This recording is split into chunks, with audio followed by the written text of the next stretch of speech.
can go. Hey, what's going on, everybody? It's Rich Perez welcoming you back, finally, into another weekly dose of the Rundown.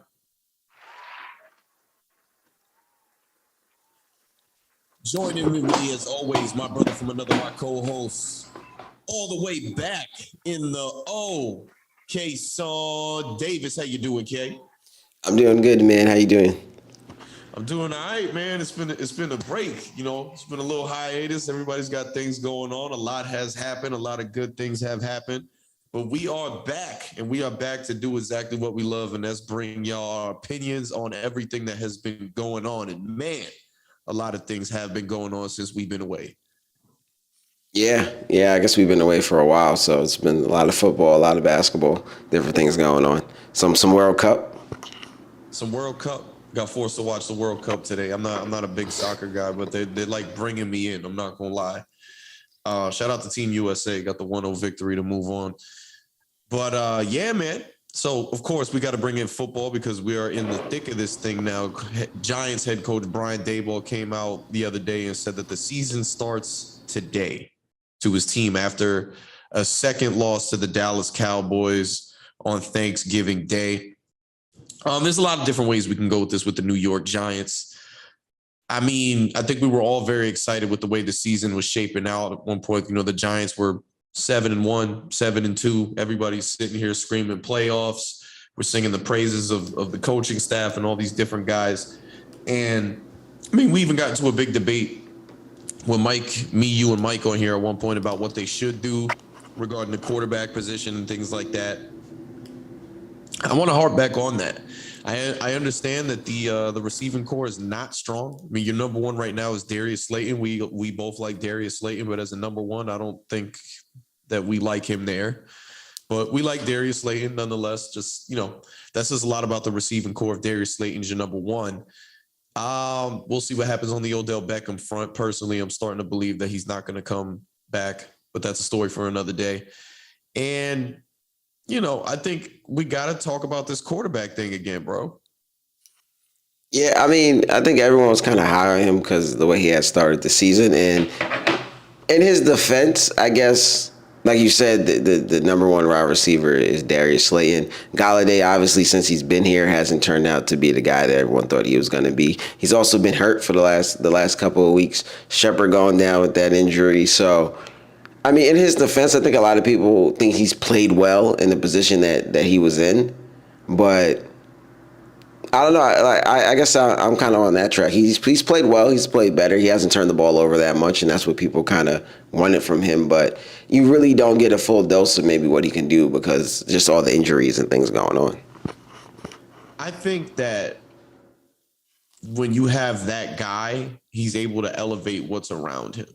And we have not seen that from Daniel Jones to this point.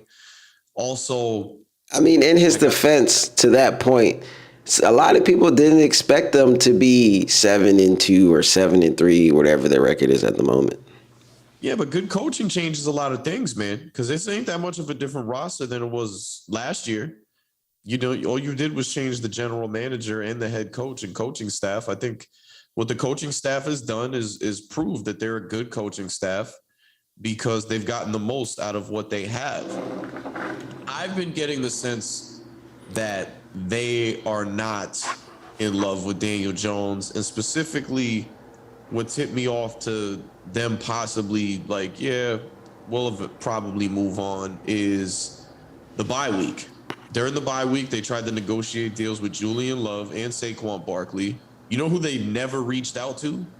Daniel Jones and his representatives. Not even a call. I think that says a lot that they were willing to start negotiations with other guys who are on expiring deals, but not the quarterback. I think that says a lot. And it goes back to my point last time we talked about this, which was he's not their guy. They did not draft him. They have no attachment to him. And right now, this is the real time for him to shine. These last couple weeks is where he needs to prove whether or not he's that guy or not. And then we go on from there. Now, Jordan Raanan, who covers the Giants for ESPN, said something interesting on his podcast last week, which was Joe Schoen and Brian Daboll come from Buffalo. In 2018, Buffalo made the playoffs with Tyrod Taylor. Ironically, Tyrod Taylor is the backup quarterback for the Giants now.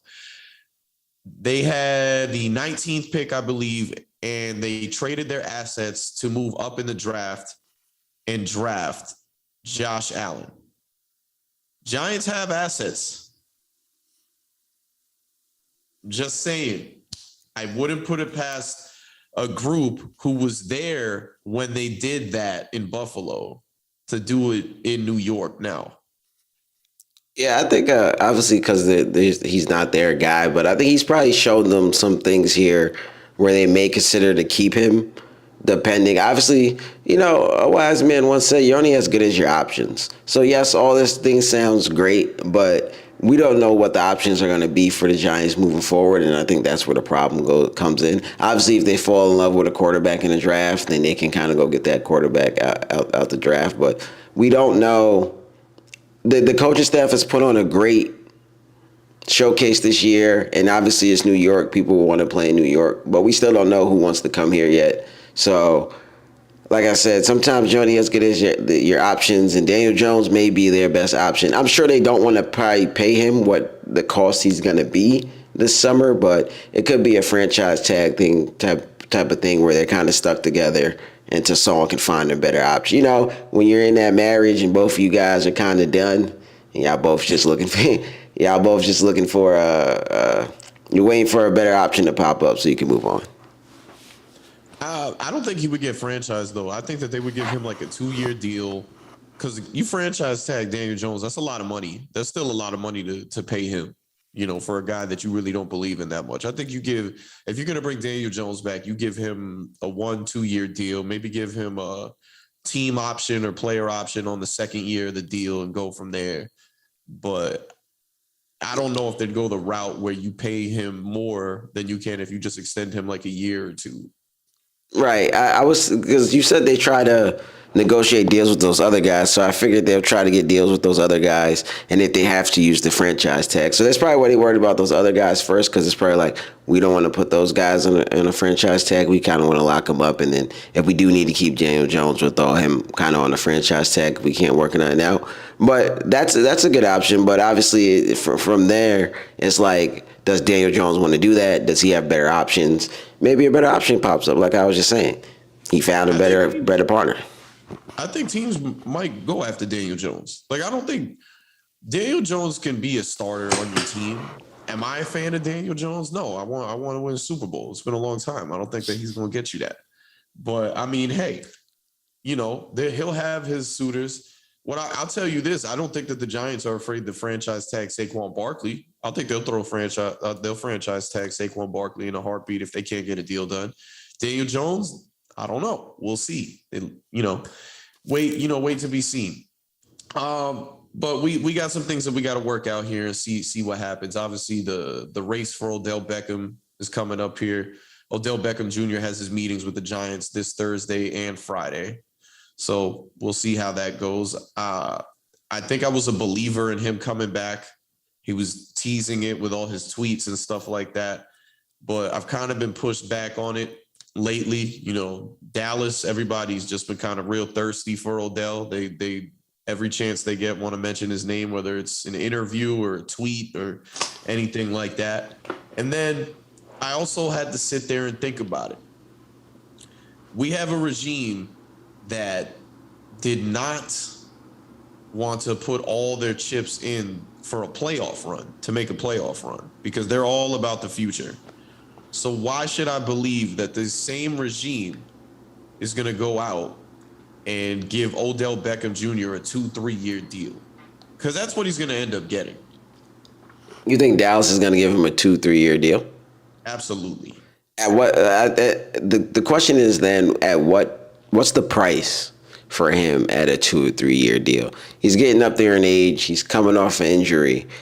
I think for the right price, they might. Yeah, I mean, he did just have that mishap at the airport. Maybe that'll change some things.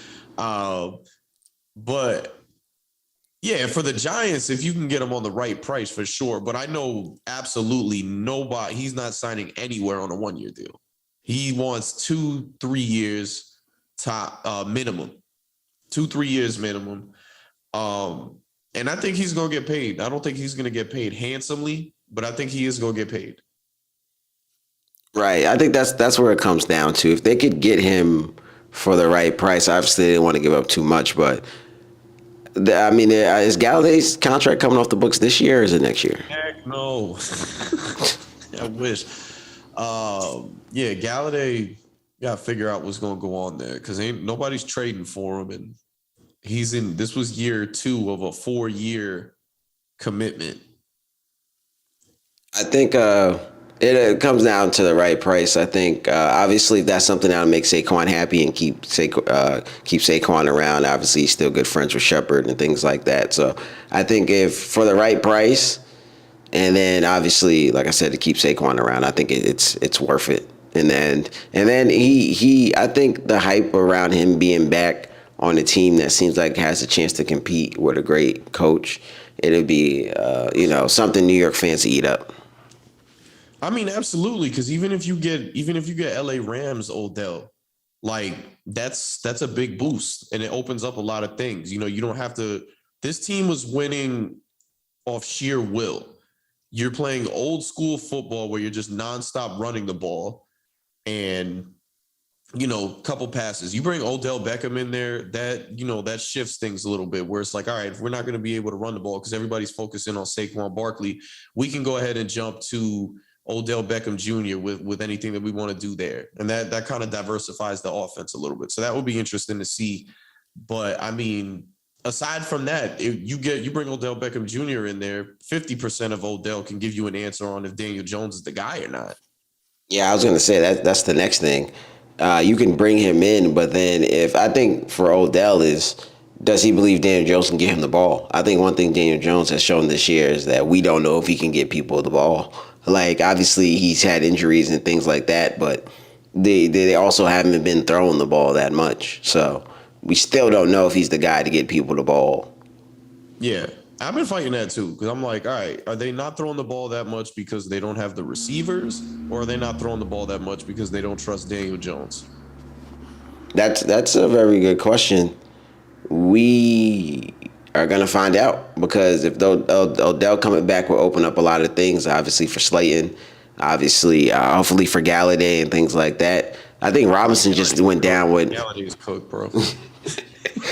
I think Robinson just went down with an injury too, so that's very unfortunate. So they're kind of just losing receivers. So I think it's tough. It's real tough. I don't know. That's going to be a good question. I think that's where. Go ahead. I think that's what hurts the Giants in the Odell sweepstakes. Obviously, a couple years of what he wants, but I think he wants to come in and try to win now. I think that losing that Thanksgiving game against Dallas was kind of big. He wants to come in. He doesn't want to come in and kind of miss the playoffs this year. I think he wants to come in and try to make an impact on the team that can win a championship. So I think that's what's going to hurt them, losing that game and then not having enough receivers and maybe the pieces to make it seem like they can make a real run for it. Yeah. I mean, hey, we'll see what happens. I think I've seen so much from Shane and the rest of the Giants brass that's just kind of making me think, honestly, that they don't. I think that they're like, hey, we're in a nice position right now, but we are all in on this rebuild still. Like we're gonna continue doing what we're doing here, but this is a future situation right now. Because if it wasn't, they would have traded capital by now to go in all in on this. Figure out, is Daniel Jones the guy or not? But they didn't. So we'll see what happens. And yeah, I don't know if you got anything else to add to that, but we'll see what happens. Well, they got Washington in what appears to be a must-win game on Sunday. Washington is 7-5. The Giants are now 7-4. Then I think they have Minnesota, or is it Philly the following week? Not 100% sure, but I know Minnesota and Philly's coming up twice. Yeah, because they haven't played Philly all year. I think they have the Philly like December. Philly might be next week. Okay, so you got Washington, Philly, if we're correct. Then Washington again. and then one more game after that. I'm about to. They play Minnesota. They have to play Minnesota coming. They have 2 games against Philly, 2 against Washington, 1 against Minnesota. I think that's the rest of their schedule. Yeah, I don't know the exact order of how that works out. if they can split.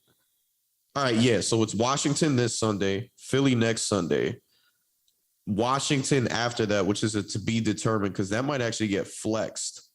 Well, I heard the rumor is that the Giants and Philly might get flexed to Sunday Night Football, and It'd be a big game. that would be a huge game. And then if that happens, Washington goes from Sunday to a Saturday game. Saturday game. Minnesota. Yeah, because they get flexed. So we're towards the end of the season, so we're starting to get those Saturday games in. Okay. So Washington will turn into a Saturday game. Then Minnesota is already slated to be a Saturday game. Then you get Indianapolis, and then you finish the season with Philly. They honestly, they both said the season starts now. The season started on Thanksgiving. Honestly, they needed that Thanksgiving game kind of bad. They needed it and they crumbled. You were up 13-7 at the half, and then you stopped going. You went away from the things that were working for you. They're like, hey, let's just start running the ball more. And it wasn't working for you. Saquon couldn't really get anything done. I'm gonna be honest with you. I don't think Saquon's healthy. Something's going on there. She had a little shoulder thing earlier in the season, but I think when it's one of those things too where it's like everybody knows what you're gonna do, even if you don't do it, we know who your best player is, and he's kind of your best player by far. So it would be crazy for you not to try to get him the ball. So we're game planning for that. So I think it's kind of one of those things too. And then you're losing receivers every week, so it's like we're not game planning for those receivers. We're gonna game plan for the run. Right. So, I mean, we'll see. We'll see what happens, though. This is definitely interesting. Giants looking like they're trending downward in a crucial time where Washington is trending upward. My only hope is that the only time I've ever seen Daniel Jones look like a franchise quarterback is when he plays against Washington. So that'll be an interesting thing. I think this Sunday will tell me everything I need to know about where this team is at. And I will come back on the show the following week and say how I feel about this team after that. Is that in New York or in Washington? It is in New York. Yeah. I think they'll get it. I'm going for them. You know, they lost to Detroit, too, in New York. Yeah, that was a tough one. That was a real tough one. That was a tough one. Yeah, for sure. But what are you going to do, man? Hey, what are you going to do? At the end of the day, I think the playoffs is what we wanted. If we don't get it, I think it's still a successful season in a way. It's a successful season, and you can feel like you're in the right hands for the first time. Like the previous coach, like even like the Joe Judge coaching staff, you know, they didn't have a winning record at all. But you felt like there was something there because of how things went. This is way better than that because we were actually talking playoff conversation this season. They were beating teams that you did not expect them to beat. It wasn't like, they're just competing or whatever. So it's a success in that sense where you feel good about the future because of what you have in front of you. But as far as like expectations go, I don't know. I'd be pretty disappointed if they fell off that way. Right, but that is looking at it now. But we at the beginning of the season, if we said we're gonna have a chance to make the playoffs, started the season off okay, maybe flunder a little bit, people would have took that, and that's kind of how I'm looking at it. All right. I'm not mad at that either. I mean, it's been a happy year for me, man. As a Giants fan, it's been a nice time. It's been a long time since I felt this way. Just to be, I don't want to say this, but just to be like the Giants football may be back, and we know what happens when we said the Knicks were back. No, we can't. We're not even gonna finish that sentence. We can't do that. So I think that it's a win right there for the fact that statement is closer to being back than people would have thought at the beginning of the year. Right. Let's go ahead and move over to the other side with the other team, the Jets. Benched their number 2 overall pick, Zach Wilson, in favor of Mike White. Mike White goes and does exactly what they need for him to do, and they go out and get the win. Now, let me be the first to say I am not a believer in Mike White. I wasn't a believer in Mike White during the game because, I mean, look who they were playing. Matter of fact, Trevor Siemian was the starting quarterback opposite of him for Chicago, and Trevor Siemian had a great game against the Jets. So what are we talking about here? You know what I mean? The Jets at this point seem like this is what the Jets remind me of right now. They have a really good defense. I like Garrett Wilson as a receiver a lot. Outstanding rookie, and I like Sauce Gardner as well, another outstanding rookie. This Jets team and regime reminds me of the Rex Ryan Jets, where you draft this young quarterback in Mark Sanchez, and you have this great defense, and all you're doing is relying on the defense to win you games, and you don't want to develop your quarterback. Now, don't get me wrong. Zach Wilson is not devoid of blame here. Zach Wilson was being reckless with the ball, just not making smart things. And we can all agree, we see a lot of talent in Zach Wilson. He was getting compared to Patrick Mahomes with some of the crazy throws and things that he was doing. And it seems like he has the yips. So he's not devoid of blame here. But I just feel like we're in a repeat thing like the Rex Ryan Jets. Like we want to kill the quarterback, but who's actually there to develop the quarterback? The Jets are thinking we're trying to make the playoffs. We don't want to develop a quarterback. In the short term, that's great. But in the long term, it brings you back to years of trying to get to these winning situations to begin with. Right. I think honestly, didn't Zach Wilson start the season off a little hurt? Then he missed the first couple of games. Yeah, Flacco was in there. Yeah, so you could say that this is technically still his rookie year because last year he didn't play a ton of games either. right. So he still has some learning to go. I think maybe, like you said, they're trying to go for the playoffs now, and because they have a chance. You obviously, in the NFL, nothing is really given. So they have a chance this year. They may not have a chance next year. You play him a little more next year. I think they kind of see that they have a chance to go for it. And they're going to try to go for it and say we can develop him next year or in the summer. He's already a little behind because he started the season off kind of hurt. And that may be to the reason why some of his play hasn't been up to par. But I think they haven't had a chance to make it to the playoffs for a while. And they're probably like, hey, let's go for it. And then we'll still have more years to develop him when it's kind of like we're on a high. Let's kind of stay on that high. And then once we hit that low, which knowing the Jets may come next year or whatever, they're like, we got time to develop him. So I think it's one of those cases. But what if you hurt him even more now? What does that do for his confidence where it's like, hey, we're going to sit you down? Like, he wasn't even the backup. They didn't dress him. Like, you're third string. What does that do? That does a lot. Yeah, that can hurt, but I would say you chop it up to, hey, you were kind of put in a tough situation where we were probably making it tougher for you because you didn't start the season off. You were hurt. Then you come back in a situation where it's like, okay, we're going for a playoff spot. So we're putting you in a tight situation where you're trying to get your rhythm back. You're trying to just get on your feet and get going. And we're like, no, it's kind of like we're trying to win now. So you can try to say we tried to avoid putting you in a tough spot knowing that you were coming back off injury and you might have not have been able to put your best foot forward. I think if you shape it that way, then it's like maybe you can get away with it. Yeah. We'll see, man. I feel like I'm the only one that's saying this, that I feel like they were doing him a disservice with the approach that they're taking right now.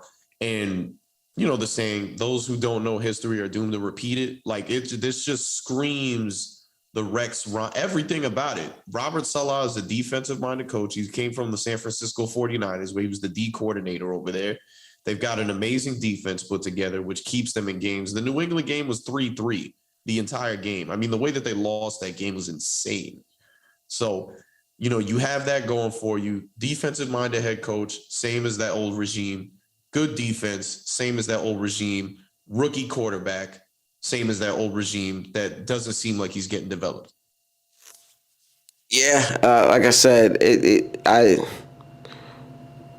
they chop it up that way and say that, hey, you're injured, we don't know if you're 100%, and we kind of don't have the time to get you like 100% during like game reps. So it's kind of tough for us to put you out there in a tough situation. When the team kind of was rolling already, I think you could try to save his confidence and be like, it's not that we don't think you're doing good. We just put you in a tight situation, and we care more about putting you in the best situation. And then come back next season, and the position is yours or up for grabs, or however you want to put it, because you don't want to guarantee anything.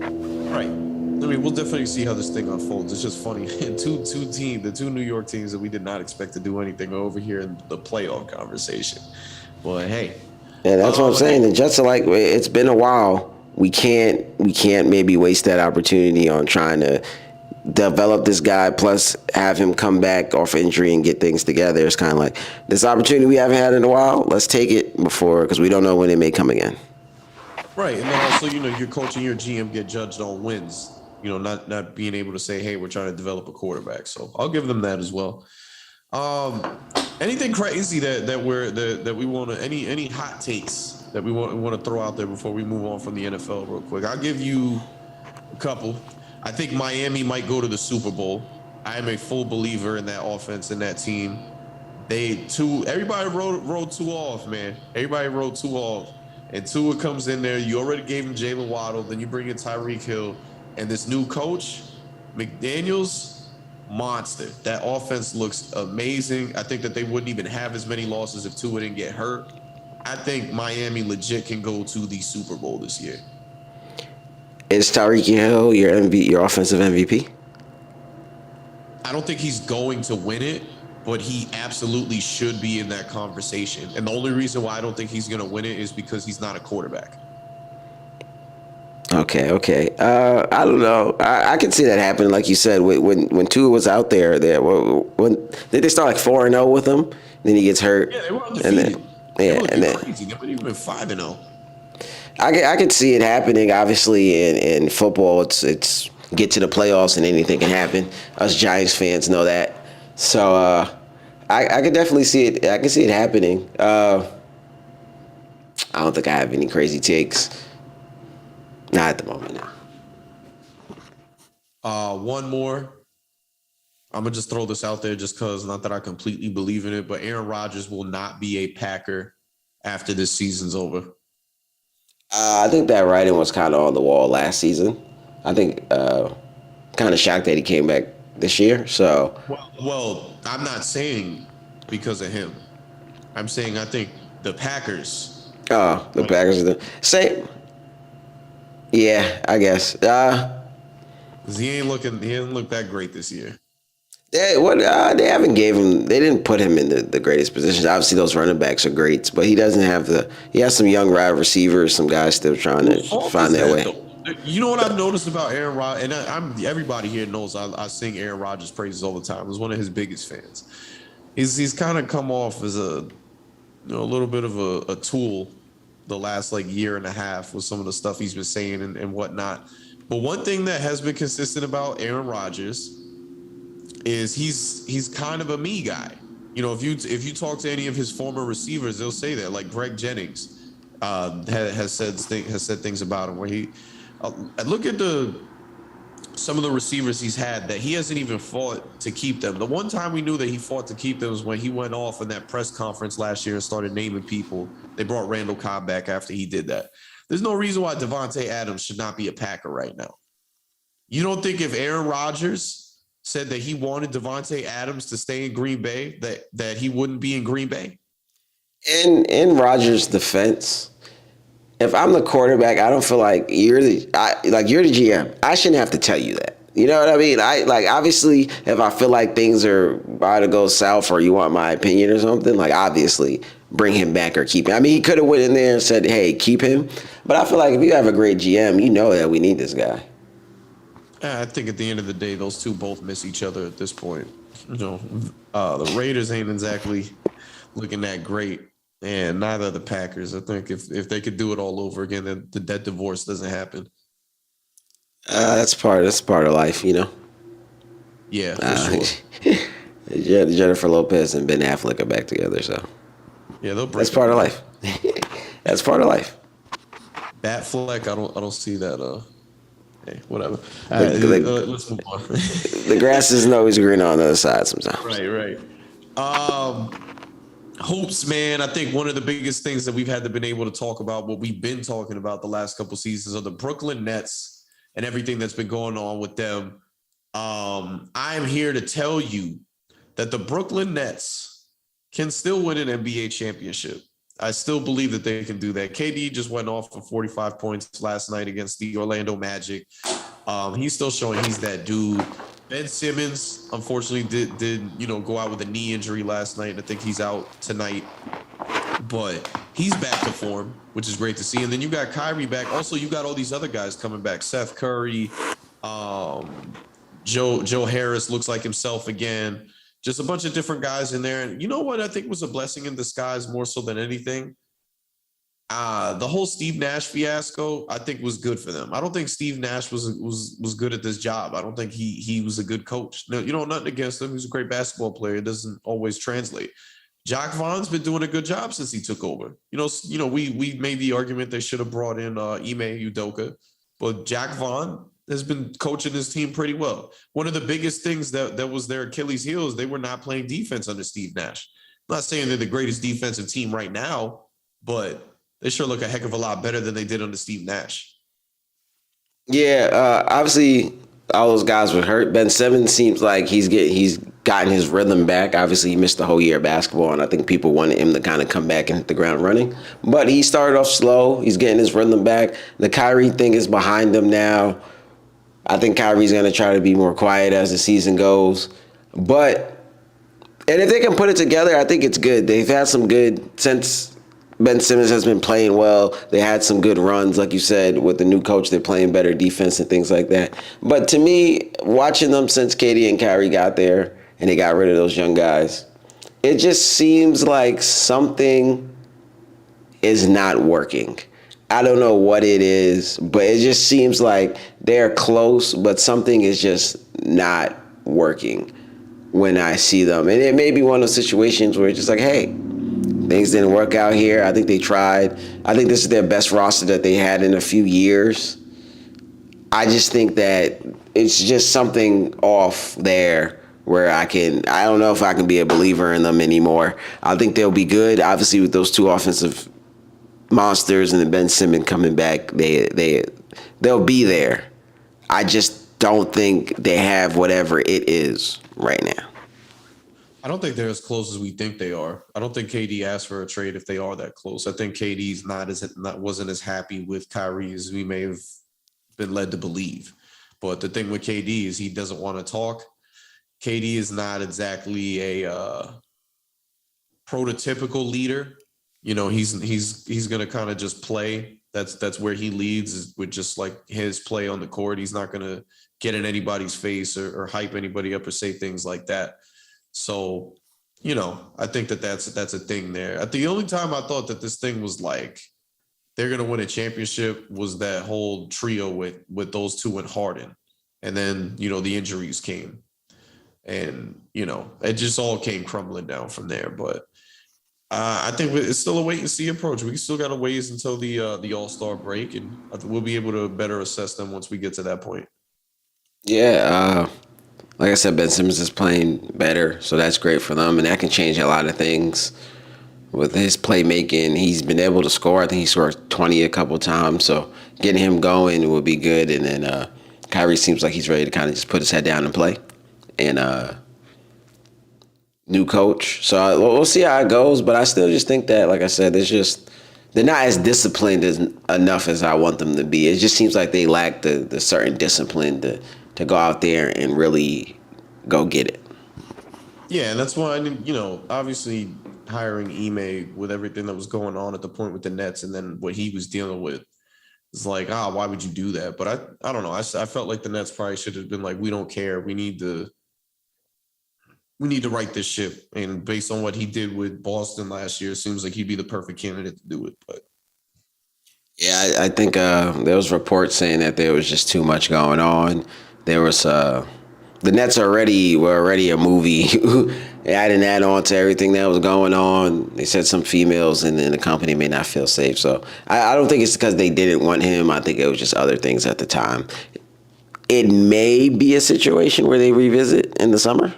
So there's that. no, they gave Vaughn a 2-year deal. That doesn't change. And it doesn't change how I feel. I still feel like it's something to revisit in the summer and move on back to, especially depending on how the rest of the season goes, move him back to head assistant. All right. He'll be one of the highest paid head assistants in the NBA. We'll definitely Which I think he was already anyway. Right.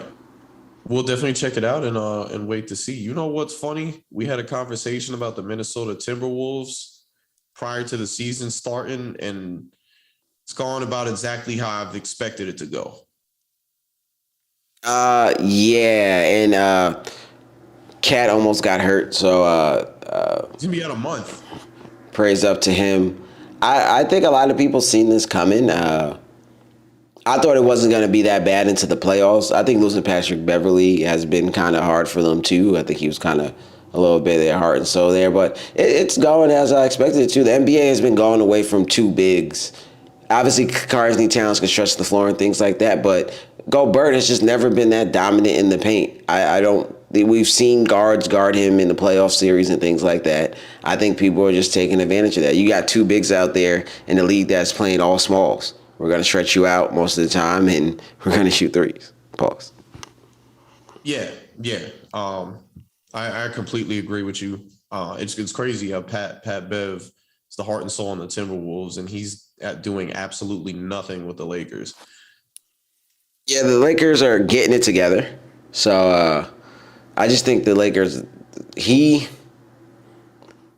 it's not a lot of shooting going on there. So some of the things that he does, it's not as effective as it would be on other teams. They're shrinking the court, and he hasn't shot the ball that well to start the season, so that's kind of on him. But they're shrinking the court on them a little bit, playing a whole bunch of guys who can't shoot threes, and then I think their lack of offense at the start of the season was hurting their defense anyway. So I think, and then yeah, that's kind of what I think about that. Their lack of offense was hurting their defense, so his effect wasn't as big.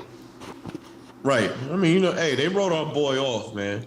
They wrote our boy off, and he's out here about to win Sixth Man of the Year.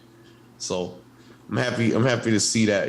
I think we were all on here saying it wasn't Russ's fault. Darvin Ham came up and said it wasn't Russ's fault after he started beasting off the bench. And it's just good to see, I guess, the Lakers kind of getting it back together. Anthony Davis is playing like Anthony Davis is supposed to be playing, which is good to see. What a huge collapse from them last night, though. Can't lose games like that, especially when you're up that big in the fourth quarter. Yeah, definitely. Obviously, the biggest change has been Anthony Davis. I think he decided to go just be that monster that everyone know he can be. They've been saying for a while for him to take over that offense. And yes, shout out to Russ. It was not all his fault. He's out there balling. Probably going to win Sixth Man of the Year. I think it'd be hard not to give it to him. And it wasn't his fault, but I'm going to give him some fault because he didn't play well last season. And I don't know what changed. I think when he went to the bench, it was kind of like, F it. I'm going to stop trying to fit in and kind of just go be me. If you're going to put me on the bench and tell me just go do whatever, that's what I'm going to do. And he did it. And I think that's something he probably should have brought while he was in the starting lineup. And maybe things would have been a little different. So, but it is what it is. We are where we are now. And he's balling. He deserves a lot of credit. Yeah, for sure, man. We got to run because we got some things we got to take care of. But nice to be back with y'all, and definitely looking forward to getting some more things going on. So for that, it's Rich, it's Kay, and we'll see you guys next time. Peace.